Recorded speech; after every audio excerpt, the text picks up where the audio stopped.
we as the founders of civilization on the planet Earth, as a collective, are elves. We're the creators, the maker, the owner, the cream of the planet Earth, father civilization, God of the universe. We're the creators. So the problem with that situation like that, feeling like you're the creators, is nobody knows who created the earth. It's all like, it's all speculative, and it really don't matter to this point in history. So what? Whoever created the earth, whoever those people was 350,000 years ago, that shit don't matter. You know what I'm saying? When we really look at it, because these people who are talking right now, they not from those people. So when they say we are the creators, they wasn't creating shit when the fucking universe was being created. They wasn't there putting in their input. They wasn't there putting in their energy. They wasn't in there putting none of that shit. So when they say we, I have a serious problem with that. And this is the birth of what I call the we niggas. Only thing left after we create it is to pass it on to the bays, the governors. Other people will have to govern that which we create. And we can't get mad when other people, other groups, other nationality, other people take something that we create and spread it around. We plant our seed around the planet. But that doesn't mean other people won't pick this. You better know it, brother. Yeah. So what are we fighting about?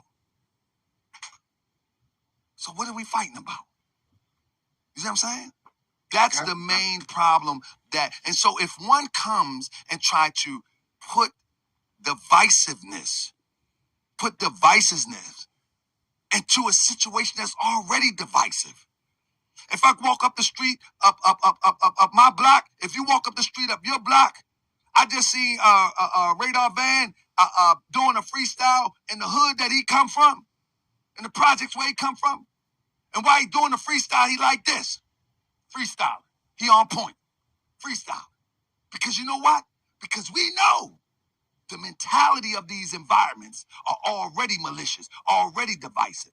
And when someone comes in the background to bring more divisiveness, they should be the one examined. So when we look at the environment, and you know what I mean, and what he's saying is pretty much a good point, man. You know what I mean? The environment affects the people. So as a solution, with all this talking that they doing and all these black brothers up here and stuff like that, they need to change the environment. And they have the ability to change the environment. If you are the creators of the universe, if you are the creators of civilization, if you are the creators of all these things, and you have all these superpowers that other people ain't have, then you should be able to influence your own people and change the environment so it'll be a safer place and a better place for black women and children. They should be the one examined. With that being said, family, I didn't talk enough. I got to bring Mellow Streets in. But Radar Band, you're supposed to. The Woo affiliate Radar Band is in the building. Are you familiar with Radar Band, brother? No, my first time hearing of it, bro. Hey, Radar, are you there? Honored. Peace, I'm here. Peace. Hey, Radar, what did you go by in 1994? I went by the name Lord Manifest. Lord Manifest 94. Rapping for change, yeah. I was on the... I want y'all to Google him. The R&B artist that you know named Kim. But that label didn't know what to do with me. But yeah, no doubt. Yeah. So we got some heavy hitters. We got Minister. So you hear that, you know what I mean? And shout out to Radar Van, you know what I'm saying, for his contribution to whatever he did with music. But we have to be able to listen to what he just said, and not just that part right there. He said the label did not know what to do with him. And that is the problem when people talking about they creating stuff. If you created hip hop, then you should not be going to a label or need a label in order to get to the people. You see what I'm saying? If you're a creator, you should be able to know how to get it to the people, right? So just being basic, like my granny used to make like jewelry back in the day, right? So she didn't go to a department store to be able to sell her jewelry. She knew how to get it and she knew how to get it straight to the people, because the people is what influence the creations that we make. So the people influence the creation of hip hop. So if you are the creator of hip hop again, and you are these Lord Supreme people of music and all that, you don't need a record label or a European record label in order to get your creation to your own people. Paul in the building. We got Radar Band in the building. Look, listen. Pardon me. I just want to come on because I know me and you got a proper engagement tomorrow. Saturday.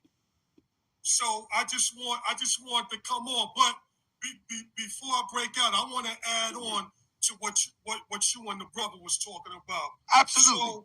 So basically, Allah, I am Allah. The black man is Allah. So what? And I am a 5%. My attribute is Tashim Allah. So when you dealing with Allah, that is arm, leg, arm, head. That's who Allah be. And we are the supreme being. We are the Asiatic black man who come from Asia. So now you're hearing them talking, right?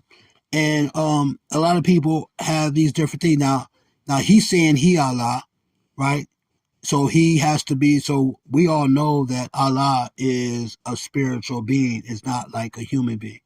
But I guess he feels, and I'm not really trying to speak for him, I guess he feels like Allah must be inside of him and he's the physical form of Allah or something like that. I'm not pretty much sure on how you're saying it. But the thing is, what's the problem is that there is no absolute truth of what Allah is. You know what I mean? Everybody has their own perception and their own perspectives of what God is and what Allah is. He think he's Allah. Somebody else going to say that they're not Allah. So if he went over there to India and he went over there to the Muslim people or whatever it may be that worships Allah, they're going to be looking at him like he fucking crazy. And another thing that's going to happen is he's not going to talk like that over there in goddamn the real Muslim world. Right? He could talk like that in the United States because the United States gives you the freedom to believe whatever you want to believe in. You can say you whatever. You know what I'm saying? Like that, because it poses no threat to the American government. Everything that this dude is saying, he's this and he's that, it doesn't pose no threat to the American government at all. They still have power over you. Even if you're calling yourself a supreme being, the American government don't even look at themselves as a supreme being and still have complete power over you if they want to. Meaning this, the American government can send police officers to his house like right now. He can say he's the supreme being and all that. He can't stop them. They could put him in handcuffs. They could put a gun to his head. They could drag him into a goddamn police station, put him in a cage, and leave his ass there. And don't even come back, and he will die in that fucking cage if they don't take care of him, right? He will not have no power, no supreme power in order to release himself from that white man cage or that human cage that they put him in. So this is the reason why I don't believe none of this shit that they be talking about. They can say it all they want to, and they can say it on their chest or whatever like that. But when you go against another human who has a primitive mind, meaning that they can just capture you and put you in a jail, it does not even do anything for you in society or into the world.